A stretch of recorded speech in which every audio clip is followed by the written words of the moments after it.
On the theme of technology's impact on our lives, we look at a new tool designed to measure the emotional temperature of our online conversations. In a world where social media can spread stress and misinformation at lightning speed, a researcher from the University of the Free State has developed a social stress indicator, a kind of digital thermometer for public anxiety. We are now joined by its creator, Herkulaas Combrink, co-director of the Interdisciplinary Centre for Digital Futures. Welcome to the program, Herkulaas. Appreciate your time. Now, let's start simply. What is social stress in the context of your research, and why is it important to measure it in real time? Thank you so much. Social stress in the context of my research is the perceived anxiety and, more importantly, an uncertainty and the unintended consequences of uncertainty in the digital world.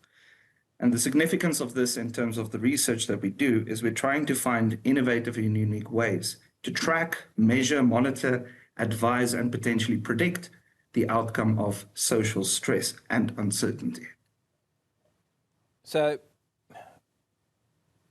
who's going to use this tool, and how can it help the public? How can it help governments? How can it help parents even? Yes. That's actually the big question is how will this be used?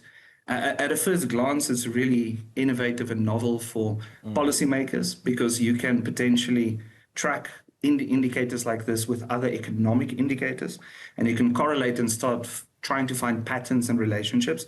That's at a macro and a policy level.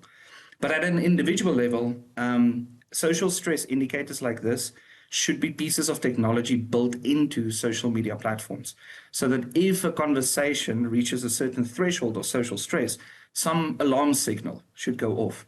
Think about it as a digital thermometer. So the moment the social stress of a conversation reaches a certain point, certain things need to be in place to ensure that the conversations are kept safe, especially in the context of social media at an individual level. Herkulaas, let's put real life into sort of context, right?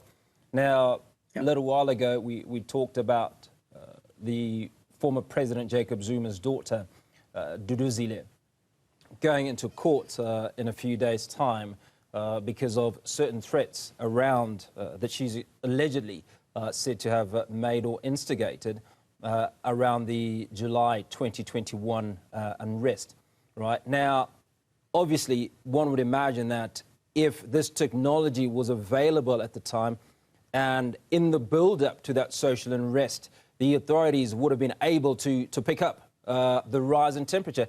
Is that potentially how it might be used or applied? 100%. And I think the 2021 example is one of the case studies by which we benchmark this against, to try and see how the social stress, anxiety, pressure, negative sentiment of society increases. Now, there's a lot of nuance to this in that a lot of people communicate using sarcasm and other more nuanced forms of communication. And for that, we need a little bit more sophisticated means to detect that. But at a high level, at a glance, it would be a way to detect where societal pressure potentially might reach a certain threshold to detect social unrest at scale, or the potential for it because the social stress levels are of a certain magnitude. So it's a very good example. Now take us through how this works. How does an algorithm quantify something as human as stress from social media posts? That's a very good question. So what makes this composite indicator work? So it's a composite indicator, which means that there are a few smaller indicators that make this one indicator work. The three components or ingredients of it are the information-seeking behavior of people. So a search volume indices of what people are looking for in a society. The second is the general sentiment, so it's subjectivity. And the third is its polarity, more or less how negative, positive, or neutral it is. And for two of the three indicators, it uses what we call natural language processing, which is a sub-branch of artificial intelligence that quantifies communication, words, and things like that in a very unique way so that we can measure it. And the combination of these three things, so it's a combination of mathematical and statistical principles, but as well as natural language processing, allows us to create this perceived social stress indicator. So let's talk about our children, right? And how potentially it allows us to sort of monitor how they behave and if there are any indicators that we need to look out for. Sadly, we reported this morning of a young man that committed suicide because he was being bullied. Is this the sort of tool that can be used in those instances to detect the emotional state of our children or of groupings of people that we are concerned with? Definitely, yes. What we are learning is that as society gets more sophisticated digitally, conversations tend to become more nuanced. So there needs to be some kind of calibration depending on the culture and the society. So it's not a universal one-size-fits-all, but rather a contextualization exercise. So for example, in certain age groups and certain population groups that use certain language, sarcasm tends to be quite high. And so the social stress indicator would be calibrated and its weights would be adjusted slightly to, for example, people having a direct factual conversation about public health, for argument's sake. And so if we think about the context of our children, if we think about the context of the language they use, and if we think about the context of how they share information, an indicator like this is a really good litmus test for whether or not the conversations are obvious in terms of its social stress.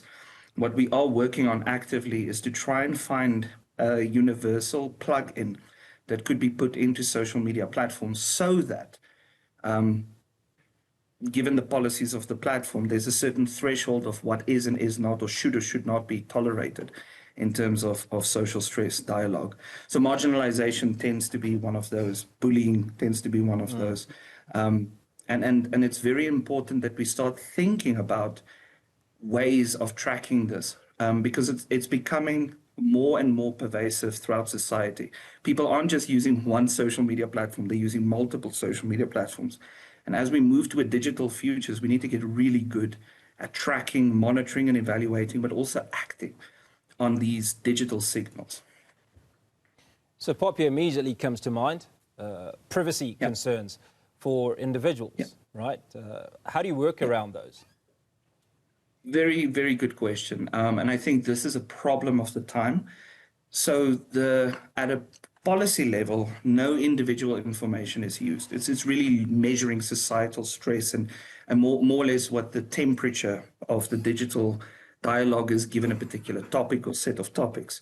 But on an individual level, it's about trying to find measures of implementing this without breaching POPIA. So that typically needs to happen at an algorithmic level behind the scenes, and the people who should be signaled should be the person who is either subject to the stress or who is perpetuating the stress.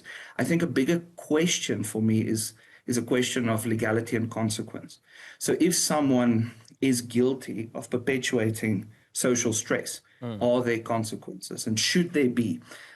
Because these are the kinds of questions that policymakers, philosophers, and social scientists need to grapple with. As a scientist, I tend to focus heavily on the identification, monitoring, and evaluation of these kinds of things. But the social impact of them, which is very important to me, does require philosophers and other social scientists to work on these problems. Herkulaas Combrink, co-director of the Interdisciplinary Centre for Digital Futures. Great speaking to you and unpacking for us that novel new focus